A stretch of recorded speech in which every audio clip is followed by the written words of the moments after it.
Hi, I'm Mark Fischer, candidate for the Pennsylvania House of Representatives in District 50. This is Mark and Sam on the back porch. And if you have any thoughts, comments, questions, please go to my website, www.markwfischer.com. Fischer is spelled F-I-S-C-H-E-R. And welcome back to Mark and Sam on the back porch. What we're going to do today is we're going to talk about subjects that you want to hear about. These are questions that you sent in for Mark to answer, things you want to know about him. So, Mark, let's just start off with the first question.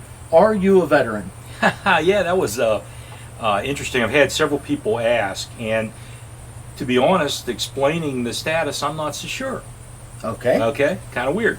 I did join the Pennsylvania Army National Guard on my 17th birthday. I'm kind of proud of that. Okay. My dad said, "Are you sure, son?" I said, "Oh, yeah, you know." Then I got the basic training. I said, "Whoa, what did I do?" No. But anyway, yes, I did join the Army National Guard in Washington, Pennsylvania. It was a air cavalry unit, and what I was signed up for was to be a helicopter crew chief. Okay. Now, originally I thought I was going to be a cavalry scout because that was my, let's get out there and mix it up. And when I got to basic training, the drill sergeant said, "Son, why do you want to be a helicopter mechanic?" I said, "I don't." Well, that created a whole stir. But anyway, I did and enjoyed it.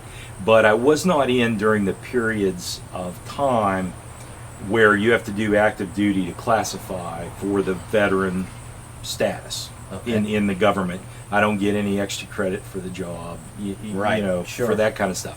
I was in the Army National Guard here for about 5 years, and then I moved to Florida, and I joined a unit down there for another year. And that was field artillery, for those of you that keep score and care, But look, I did not serve in any kind of combat capacity and was not on extended active duty, during any of the conflicts. So, I do want to make that distinction. I did have a great experience. I think it was certainly something that shaped my life, from the discipline, the responsibility standpoint. Right. But well, anyway, that's about the status. So, honorably discharged. Okay. So that was a good thing. That is I didn't get into too much trouble. I'm not saying I was great, Right. but I didn't get into too much trouble. Right. And so that's my status. I guess that qualifies to some degree as a veteran. Right.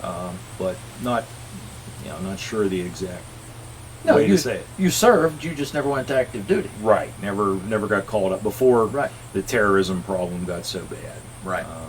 Certainly that was a different time. And, it's good to see that the National Guard and Reserves are held in such high status today. Oh my, and they definitely are, because They've carried a lot of weight. they were a huge help during the Iraq War and the Afghanistan War still. I mean, they're still serving and being called up and being called to active duty.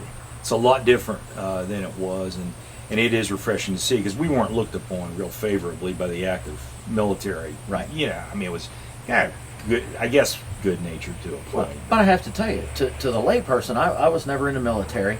I never really understood the importance of the National Guard or the Reserves until all of these things happened with terrorism, and now you appreciate it a lot more. You definitely That's do. true. Our focus, of course, was on the Cold War. Right. When Well, I was yeah. in. Right. And we were to back up units in Europe. They had all this figured out. Sure. If the Russians attacked and we weren't destroyed, Right. What we were going to do. And then now the whole focus has shifted. But bottom line is, I'm an absolute supporter of veterans issues. I have the utmost respect for the men and women that have gone over there and done the job. I mean, Right. they've done us a great service. We have to be very proactive in Pennsylvania. I mean, this is a cause, when you talk about Veterans Affairs in general, it's something that I can't see the negative there whatsoever. Right. It seems like it's a great thing to do.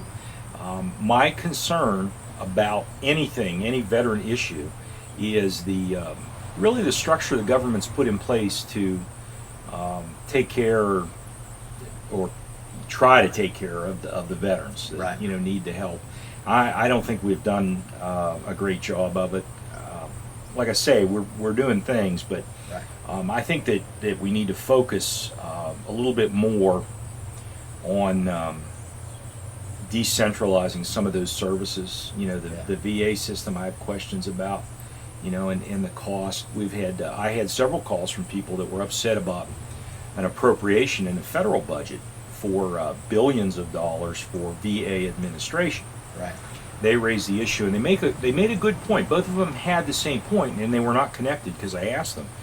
But they said, wouldn't it just be cheaper to say, veterans, here, you have federal insurance, equivalent to what any other federal employee has, and forget trying to run a whole complete separate administration. And it's not something a state legislator is going to deal with. No, right. But it certainly was, thought-provoking. Well, people were thinking about that. Absolutely. They really are. I mean, once again, never served in the military and never would serve in the military. That's just not me.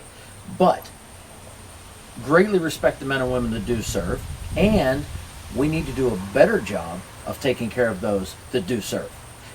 So that they never have to question whether they're going to have enough to eat or are they going to have the medical benefits they need. I mean, I just think that's our responsibility as a country to those people that defended us. Well, we certainly have to at least provide something that would be equivalent from a period of employment, Right. For that, whatever their amount of time is.